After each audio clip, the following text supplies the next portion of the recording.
안녕하세요.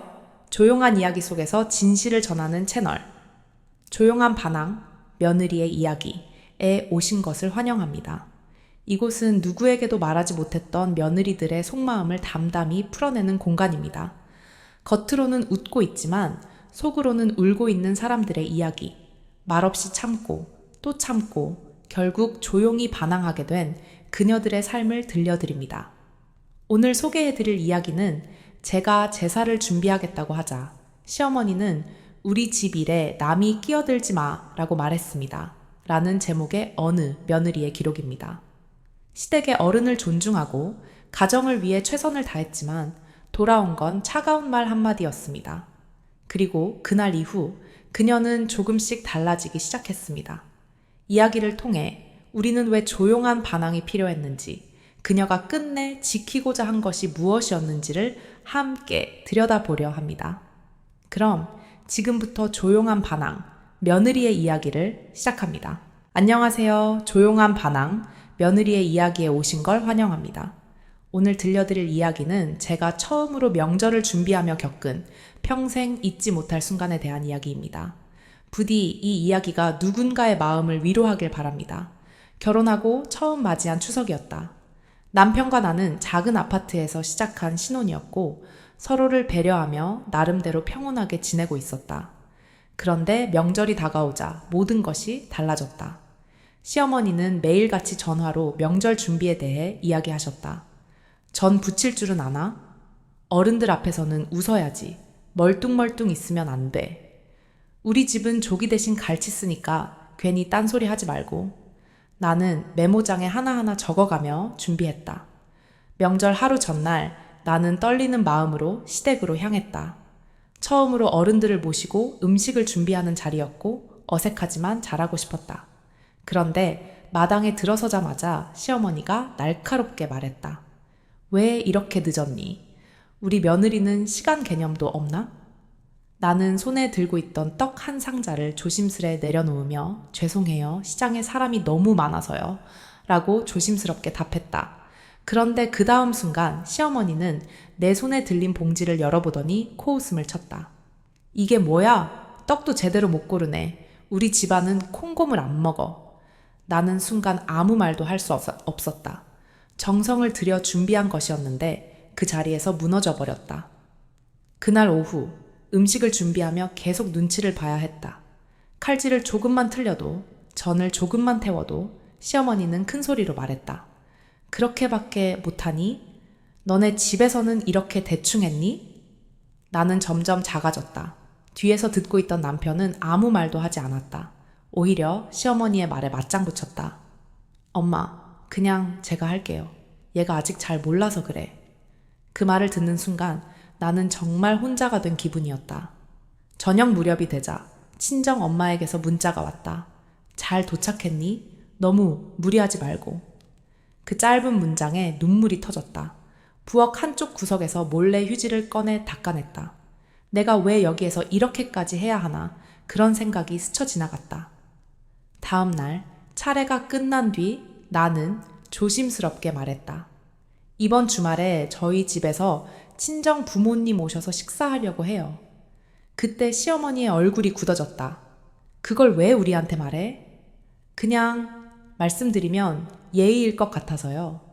시어머니는 비웃듯이 말했다. 며느리가 우리 집에 시집 왔으면 이제는 여기가 네 집이지. 그쪽은 그냥 외가야. 명절에 외가 식구들 끌어오는 건 아니지. 그 순간 내가 들은 말은 내 부모는 이제 우리 가족이 아니다 였다. 피가 거꾸로 솟는 것 같았지만 나는 아무 말도 할 수 없었다. 그저 고개를 숙이고 조용히 식탁을 치웠다. 밤이 되어 모두가 잠든 뒤 나는 남편에게 말했다. 오빠, 우리 다음엔 양가 다 나눠서 가면 안 될까? 남편은 무심하게 대답했다. 명절에 외갓집 가는 사람 봤어? 그냥 조용히 있어. 그 말에 더는 할 말이 없었다. 나는 등을 돌리고 조용히 울었다. 이게 결혼이라는 건가? 나는 단지 한 남자의 아내가 되었을 뿐인데 왜 내 가족은 점점 멀어지는 걸까? 그날 이후 나는 명절이 다가오는 것이 무섭기 시작했다. 하지만 그 모든 걸 참아야 했다. 며느리니까. 당연한 것이라고 모두가 말했으니까. 그날 이후 집안 분위기는 눈에 띄게 무거워졌습니다. 남편은 말수가 줄었고 시어머니는 저를 쳐다보는 눈빛조차 차가웠어요. 밥상 앞에서도 말 한마디 없이 식사만 하고 끝나자마자 방으로 들어가 버리시는 시어머니. 저는 점점 숨이 막히는 듯한 느낌을 받기 시작했습니다. 정말 제가 큰 잘못을 한 걸까? 그저 친정 부모님을 초대한 것뿐인데 계속 마음속으로 자책하게 되더군요. 며칠 후 조용한 저녁 시간이었어요. 남편이 갑자기 조심스럽게 입을 열었습니다. 엄마가 아직 화가 많이 나셨어. 제사는 우리 집안 전통인데 갑자기 외가 식구가 오는 건 좀 그랬대. 저는 억울함에 눈물이 났습니다. 당신도 알잖아. 엄마, 아빠가 우리 결혼하고 처음으로 오신 거야. 설이나 추석도 안 오셨잖아. 이번 한 번은 괜찮을 줄 알았지. 당신도 그때 좋은 생각이다라고 하지 않았어? 남편은 잠시 침묵하다가 조용히 말했어요. 맞아. 나도 그렇게 생각했어. 근데 엄마는 좀 다르게 생각하시니까 그냥 이번엔 넘어가자. 넘어가자. 그 말이 제 가슴을 콕 찔렀습니다. 항상 그래요. 무언가 일이 생기면 남편은 중간에서 조율하기보다 그냥 이번엔 넘어가자고만 말하죠. 전 그 말이 너무 싫었습니다. 그게 쌓이고 쌓여서 결국 저만 참게 되는 거잖아요. 며칠 뒤 시어머니는 저를 따로 부르셨습니다. 거실 소파에 앉아 계셨고 저는 마주 앉았습니다. 그분의 표정은 싸늘했고 말투는 딱딱했어요. 다시는 그런 일 없었으면 해. 그쪽 부모님이 나쁜 건 아니지만 이건 우리 집안일이야. 제사는 조상님께 드리는 예식이니까 외부 사람은 안 오는 게 맞아. 외부 사람이라는 말에 심장이 덜컥 내려앉았습니다. 내 부모님이 외부 사람? 어머니, 그 말씀은 좀, 제 부모님은 외부 사람이 아니잖아요. 저도 이 집 며느리고 가족인데 시어머니는 단호하게 말하셨습니다. 며느리는 가족이긴 하지. 하지만 다르지. 시댁길은 시댁 사람들끼리 해야 돼. 그게 전통이야. 저는 아무 말도 할 수 없었습니다. 말을 하면 할수록 더 상처만 받을 것 같았어요. 그날 밤 남편에게 말했습니다. 우리 따로 제사 지내면 안 돼? 남편은 고개를 절레절레 흔들며 말했어요. 그건 절대 안 돼. 엄마는 그런 거 용납 못 하셔. 그제야 저는 깨달았어요. 이 집에서 저는 그냥 들어온 사람일 뿐이라는 걸요. 아무리 노력하고 정성을 다해도 우리는 될 수 없는 존재라는 걸. 다음 날 친정엄마에게 전화가 왔습니다. 우리 딸 잘 지내니? 그날 음식 참 맛있더라. 사위가 참 잘했다며 칭찬 많이 하시더라. 전 아무 말도 할 수 없었습니다. 시어머니가 어떤 말씀을 하셨는지, 그 앞에서 얼마나 마음이 찢어졌는지 엄마한테는 차마 말할 수가 없었어요. 그저 응, 잘 지내, 걱정 마 라고 말하며 눈물을 훔쳤습니다. 가끔은 이런 생각도 듭니다. 차라리 그날 부모님을 초대하지 않았더라면. 하지만 그건 너무 슬픈 결론이죠. 내가 사랑하는 가족을 죄인처럼 숨겨야 한다니. 전 이 상황을 어떻게 받아들여야 할까요? 며느리라는 이름으로 당연한 가족의 존재마저 외부인이 되어야 하나요? 이제 저 자신에게도 묻고 싶어요. 내가 정말 지켜야 할 건 무엇인가? 며칠이 지나도 마음속의 울분은 가라앉지 않았습니다. 거실에 앉아 TV를 켰지만 화면 속 사람들의 웃음소리조차 제겐 소음일 뿐이었죠. 왜 나만 참고 살아야 하지? 왜 우리 엄마 아빠는 이런 말을 들어야 하지? 머릿속에서 수없이 맴돌았습니다. 남편에게 말하고 싶었습니다. 당신의 어머니가 우리 부모님을 남이라며 상처 주는 말을 했다고, 그 자리가 얼마나 창피하고 고통스러웠는지 이야기하고 싶었죠. 하지만 입이 떨어지지 않았습니다. 그날 저녁 남편이 퇴근하고 들어오자마자 조용히 밥을 차렸습니다. 그는 아무 일 없다는 듯 휴대폰을 보며 밥을 먹었고 저는 젓가락만 들었다 놨다 했습니다. 왜 그래? 밥맛 없어? 그냥 좀 피곤해서 그래. 그렇게 말하고 말았습니다. 하지만 남편은 눈치가 없었습니다. 아니, 눈치가 없기를 바라는 사람이었죠. 그날 밤 저는 혼자 안방에서 눈물을 훔쳤습니다. 입술을 깨물며 생각했죠. 내가 참으면 이 가정이 지켜지겠지. 내가 입을 닫으면 다들 편하겠지. 그렇게 수없이 다짐했지만 마음 한구석이 점점 무너져 내리고 있었습니다. 며칠 후 친정 엄마에게서 전화가 왔습니다. 얘야, 그날은 미안했어. 우리가 너무 민폐였던 것 같구나. 그 말을 듣는 순간 가슴이 철렁 내려앉았습니다. 아니야, 엄마. 엄마가 뭘 잘못했다고 그런 말을 해. 엄마 아빠는 내 부모야. 당연히 와야 하는 자리였고. 그날 그 말은 절대 엄마 아빠 탓이 아니야. 목이 메이고 눈물이 터져 나왔습니다. 됐어. 너도 시댁이랑 잘 지내려면 조심해야지. 우리야 뭐 그냥 조용히 있을게. 엄마의 그 말이 오히려 더 날카로운 칼처럼 느껴졌습니다. 당신 딸이 모욕을 당한 걸 알면서도 그저 참고 조심하고 조용히 있으려는 그 마음. 세상이 아무리 변해도 우리 엄마는 여전히 그런 세상을 살아가는구나 싶었죠. 그날 밤 저는 처음으로 남편에게 조심스럽게 말했습니다. 그날 우리 부모님 오셨을 때 말이야. 응, 왜? 어머님이 하신 말 나 너무 상처받았어. 무슨 말? 여긴 우리 집안 일인데 남이 끼어들지 말라고 엄마한테 그렇게 말씀하셨어. 남편은 당황한 표정을 지었습니다. 그리고는 잠시 말없이 고개를 돌렸죠. 아, 엄마가 좀 말이 거칠긴 하지. 그게 다야? 우리 부모님을 남이라고 한 거 그게 아무렇지도 않아? 아니, 그런 뜻은 아니셨을 거야. 너무 예민하게 듣지 마. 엄마도 스트레스 많으시니까. 그 말에 저는 입을 닫았습니다. 남편은 저를 이해하지 않았고 이해할 마음도 없어 보였습니다. 그날 이후 저는 시댁의 모든 제사 자리에 불편한 마음을 안고 참석해야 했습니다. 정신적으로는 거리를 두면서도 겉으로는 웃는 척을 했죠. 며느리는 아무 말 없이 조용히 따르는 게 가장 예쁘지. 그 말이 떠오를 때마다 제 존재는 그냥 조용한 장식품 같다는 생각이 들었습니다. 나는 왜 여기서 누구에게 어떤 모습으로 살아야 하는 걸까? 그 질문은 제 안에서 점점 커지고 있었습니다. 며칠 동안 엄마는 연락이 없었습니다. 내가 먼저 전화를 걸어도 짧게 받고 금세 끊으셨습니다. 그래, 바쁘지? 다음에 이야기하자. 그 말 뒤에 숨어 있는 감정들을 나는 외면할 수가 없었습니다. 남편은 그런 나를 보고도 어머니도 당신 부모님께 그렇게까지 말하려던 건 아니었을 거야.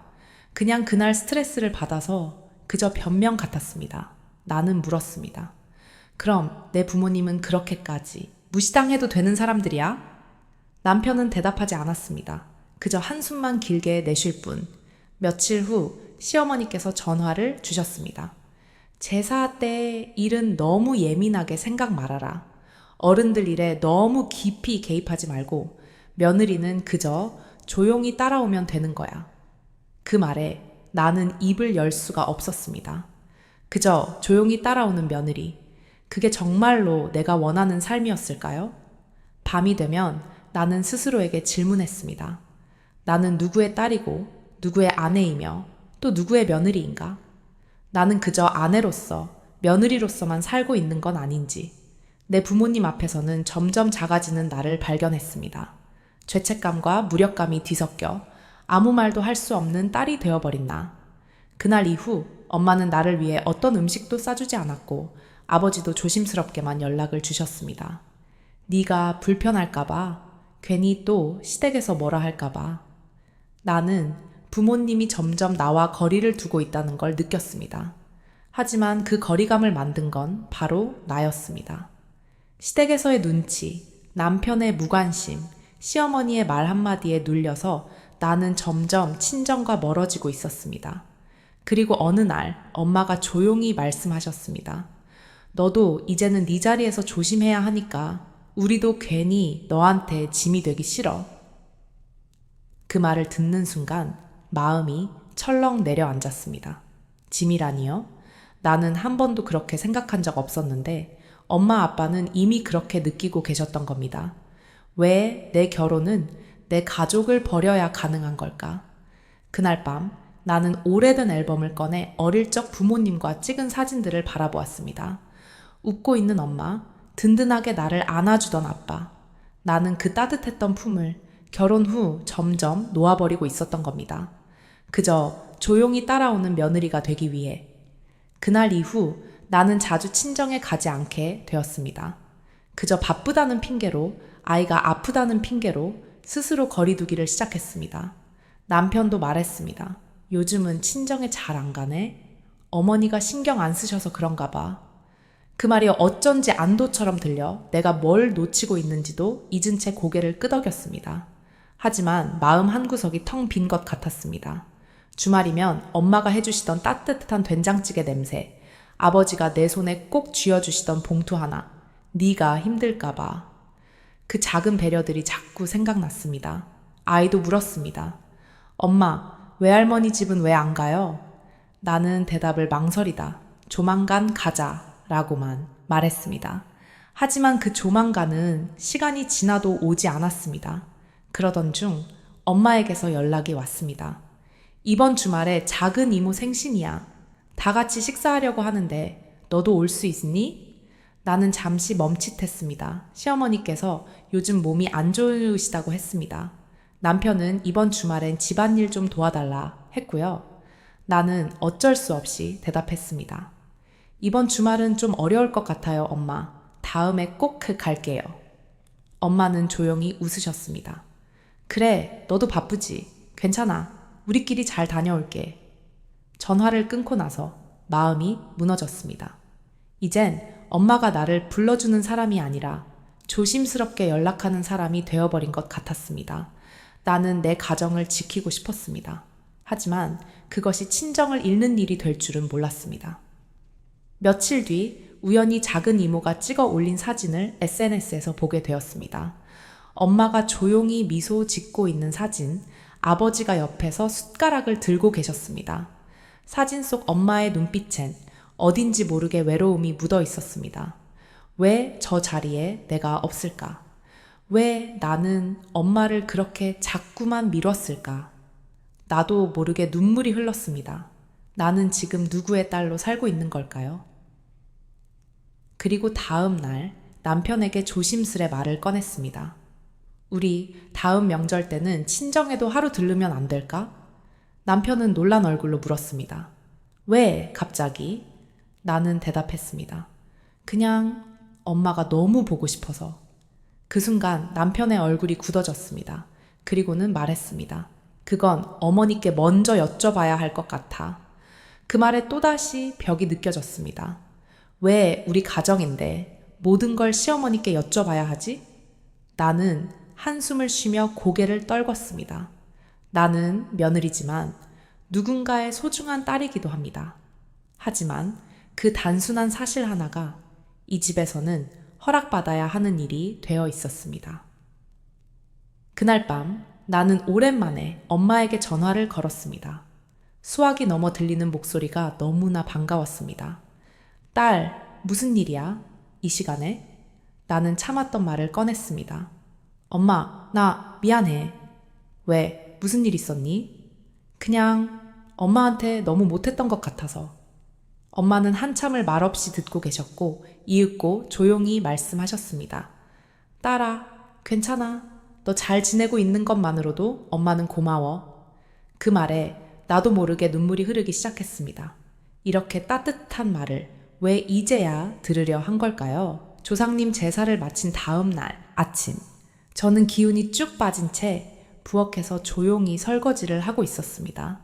남편은 소파에 앉아 스마트폰을 만지작거리고 있었고 어머니는 여전히 정색한 얼굴로 거실 한가운데 앉아 계셨습니다. 설거지를 마치고 거실로 나오는데 어머니가 저를 빤히 쳐다보셨습니다. 다 끝났으면 방 청소나 해. 어제 너네 부모 때문에 먼지 많이 들어왔을 테니까. 그 말에 가슴이 철렁 내려앉았습니다. 그냥 지나쳐도 될 법한 말이었지만 너네 부모 때문에라는 말은 꼭 나를 상처내겠다는 의도로 들렸습니다. 저는 말없이 고개를 끄덕이고 방을 향해 발을 옮겼습니다. 청소기를 돌리면서도 머릿속은 온통 복잡한 생각뿐이었습니다. 왜 이렇게까지 싫어하실까? 내가 뭘 그렇게 잘못했을까? 부모님을 초대한 게 그렇게 큰 잘못이었나? 아이 방에 들어가 먼지를 닦다가 저는 멍하니 창밖을 바라봤습니다. 햇살은 따뜻했고 바람은 가볍게 커튼을 흔들고 있었지만 제 마음은 얼음장처럼 차가웠습니다. 점심시간이 가까워오자 어머니는 부엌에서 점심 준비를 시작하셨습니다. 저는 당연히 도와드릴 생각으로 다가갔지만 어머니는 제 손을 툭 치며 말씀하셨습니다. 됐어. 네가 만든 음식은 우리 입맛에 안 맞으니까. 그 순간 저는 더 이상 참을 수 없었습니다. 어머니, 왜 그렇게 말씀하세요? 저도 최선을 다하고 있어요. 어제도 부모님께 신뢰가 안 되게 하려고 얼마나 신경 썼는데요. 어머니는 그제야 저를 똑바로 보시며 말했습니다. 그 최선이 우리 집엔 필요 없어. 없어. 내 부모는 너희 집에 초대해. 여긴 우리 집이야. 알겠어? 저는 아무 말도 할 수 없었습니다. 말끝마다 우리 집이라고 하시는 어머니. 저는 결혼한 지 벌써 3년이 지났건만 이 집에서 여전히 손님 취급을 받고 있다는 생각에 숨이 막혔습니다. 남편은 그 순간에도 아무 말 없이 거실에서 TV를 보고 있었습니다. 밤이 되자 아이가 감기에 걸렸는지 자꾸 칭얼거리기 시작했습니다. 저는 아이를 안고 약을 먹인 뒤 겨우 재웠습니다. 그 모습을 지켜보던 어머니는 조용히 한마디 하셨습니다. 너 혼자 키우는 거 아니다. 애가 아프면 나한테 먼저 말해야지. 너 혼자 하다간 더 아프게 만든다고. 나 혼자 키우는 거 아니라면서도 정작 도와주진 않으시던 분이셨습니다. 하지만 저는 아무 대꾸도 하지 않았습니다. 이제는 어떤 말도 더 큰 싸움으로 번질 것 같아서 그저 조용히 넘기기로 했습니다. 그날 밤 남편에게 조심스레 말을 꺼냈습니다. 우리 나중엔 제사 집에서 따로 지내면 안 될까? 나는 정말 너무 힘들어. 남편은 잠시 눈을 감더니 한숨을 내쉬며 말했습니다. 그게 그렇게 힘든 일이야? 그냥 몇 시간만 참고 넘어가면 될걸. 너 너무 예민하게 받아들이는 거 아냐? 그 말에 저는 실망을 넘어 마음이 텅 비는 듯한 기분이 들었습니다. 몇 시간만 참고 넘어가면 되는 일이라고요? 그 몇 시간이 나에겐 몇 날, 며칠을 울게 만드는 건데 남편은 여전히 제 편이 아니었습니다. 아니, 편을 들지 않으려는 것일지도 모릅니다. 중간에서 중립을 지킨다는 이름 아래 나 혼자 아파하고 있는 걸 외면하고 있는 것이겠지요. 그날 밤 저는 혼자 안방에 누워 조용히 눈물을 흘렸습니다. 이 집은 도대체 언제쯤 나의 집이 될까? 아니, 그날이 오긴 할까? 어머니는 단 한 번도 저를 가족이라고 느끼게 해주지 않으셨습니다. 그리고 남편은 그런 어머니 앞에서 언제나 침묵하는 사람이었습니다. 창문 너머로 달빛이 스며들었고 아이가 옆에서 조용히 숨을 고르며 자고 있었습니다. 아이만이 이 집에서 나의 유일한 위로라는 사실이 한편으로는 다행이었고 또 한편으로는 서글펐습니다. 제가 장을 보고 돌아온 날이었어요. 현관문을 열자마자 저는 무언가 이상한 느낌을 받았어요. 거실이 너무 조용했고 공기 중에 묘한 긴장감이 감돌고 있었습니다. 어머니? 작은 목소리로 부르며 거실로 들어갔을 때 저는 믿기 힘든 광경을 목격했습니다. 바닥에 흩어져 있는 찢어진 사진 조각들. 그 사진은 제가 얼마 전 제 친정엄마의 생신을 기념하며 인화한 가족 사진이었어요. 남편과 아이, 그리고 저희 친정 부모님이 함께 찍은 그 따뜻한 순간이 누군가의 손에 의해 무참히 찢겨져 있었습니다. 어머니, 이게 대체 왜 이렇게 그때였습니다. 부엌에서 무심한 표정으로 걸어 나오시던 시어머니가 말했습니다. 내 집 벽에 왜 저 여자 사진을 걸어놨니? 이 집은 내 집이다. 그 여자, 남의 집에 그렇게 자기 존재 드러내는 사람, 난 싫어. 그 순간 심장이 철렁 내려앉았습니다. 저 여자라니 내 엄마를 그렇게 부르다니. 어머니, 그 사진은 단지 가족 추억이에요. 우리 아이가 외할머니도 사랑하니까 그래서 함께 찍은 사진을 걸어두고 싶었던 거예요. 하지만 시어머니는 비웃기라도 하듯 고개를 저었습니다. 그 아이는 우리 집 아이야. 그런 남의 집 어른들까지 끼어들게 하는 건 옳지 않아. 네가 이제 며느리라면 네 친정은 그만 좀 끊어내. 한 집안의 아내이자 엄마라면 어디에 중심을 둬야 할지 알아야지. 그 순간 저는 눈물이 핑 돌았어요. 제가 결혼한 이유는 양가 모두 함께 웃고 살아가고 싶어서였지, 누구 하나를 끊어내고 누구 하나를 지워가며 살아가기 위함이 아니었어요. 하지만 시어머니는 그것을 받아들이지 못했어요. 심지어 남편조차 침묵했습니다. 그날 밤 저는 남편에게 조심스럽게 말했어요. 당신은 어떻게 생각해? 우리 가족 사진을 찢어버린 게 정당하다고 생각해? 남편은 고개를 돌리며 말했습니다. 우리 어머니가 좀 심하신 건 알지만 그래도 이 집은 어머니 집이잖아. 그만 좀 참아. 그냥 우리끼리만 사진 간직하면 되잖아. 그 말에 더 이상 아무 말도 할 수 없었습니다. 참아라는 말, 그 말이 요즘 제 일상이 되어가고 있었습니다. 저는 정말 궁금했습니다. 왜 나의 엄마는 단지 남의 집 사람이어야만 할까요? 왜 내 삶에는 언제나 선이 그어져 있어야 할까요? 다음 날 저는 찢어진 사진 조각을 조용히 모아 작은 상자에 넣었습니다. 그리고 제 마음속에 한 줄 일기를 적었습니다. 오늘 나는 엄마의 얼굴을 다시는 이 집 벽에서 볼 수 없게 되었다. 하지만 그 사진 속 미소는 잊지 않을 겁니다. 그리고 언젠가 우리 아이가 자라서 물어볼 겁니다. 왜 외할머니 사진은 없어요? 라고. 그땐 담담하게, 하지만 분명히 말해줄 거예요. 엄마는 너희 외할머니를 아주 많이 사랑했단다. 하지만 어떤 사람들은 그 사랑조차도 불편했단다. 이 이야기는 여기서 끝나지 않습니다. 그날 이후 저는 조용히 결심하게 됩니다. 언젠가는 꼭 제 아이에게 따뜻한 가족의 의미를 알려주겠다고. 그날 저녁 남편이 퇴근하자마자 말을 꺼냈습니다. 오빠, 오늘 어머님이 하신 말씀, 나 너무 상처받았어. 남편은 처음에는 피곤하다는 표정으로 제 말을 흘려듣다가 제 목소리가 떨리기 시작하자 그제야 저를 바라봤습니다. 무슨 일인데 그래? 제사 준비하느라 어머님 도와드렸잖아. 근데 그 와중에 내 부모님은 남의 집 사람들이라면서 제사에 오지 말라고 하셨어. 그 순간 남편의 표정이 굳어졌습니다. 그걸 엄마가 직접 그렇게 말씀하셨어? 분명히 들었어. 그 말 들으면서 얼마나 창피하고 속상했는지 몰라. 내 부모님이 무슨 남이에요? 남편은 한참 동안 아무 말도 하지 않았습니다. 그러다 한숨을 쉬며 조심스럽게 말했습니다. 우리 집안은 조금 보수적인 면이 있어. 제사는 원래 아버지 쪽 집안에서만 지낸다는 식의 생각도 있고. 그럼 나랑 결혼할 땐 왜 그런 거 한마디도 안 했어? 내 부모님도 나를 키워주시고 우리 결혼까지 도와주셨잖아. 그런데 이제 와서 남의 집 사람이라고? 오빠는 정말 그 말에 아무렇지도 않아? 그 순간 눈물이 쏟아지기 시작했습니다. 남편은 당황했는지 저를 끌어안으려 했지만 저는 몸을 밀쳐냈습니다. 오빠는 항상 중간에서 조용히 넘어가려고만 해. 하지만 나 이제 더는 참을 자신이 없어. 내 부모님이 모욕당하는 걸 보고만 있을 수 없다고. 남편은 머뭇거리다 말했습니다. 내일 어머니랑 이야기해볼게. 상황을 더 악화시키지 않게 조심스럽게 말할게. 그 말에 저는 고개를 끄덕였지만 마음속 깊은 곳에서는 기대보다는 두려움이 더 컸습니다. 과연 시어머니가 자신의 말을 잘못됐다고 인정할까? 과연 남편이 내 입장에서 끝까지 서줄 수 있을까? 그동안의 모든 순간들이 주마등처럼 스쳐갔습니다.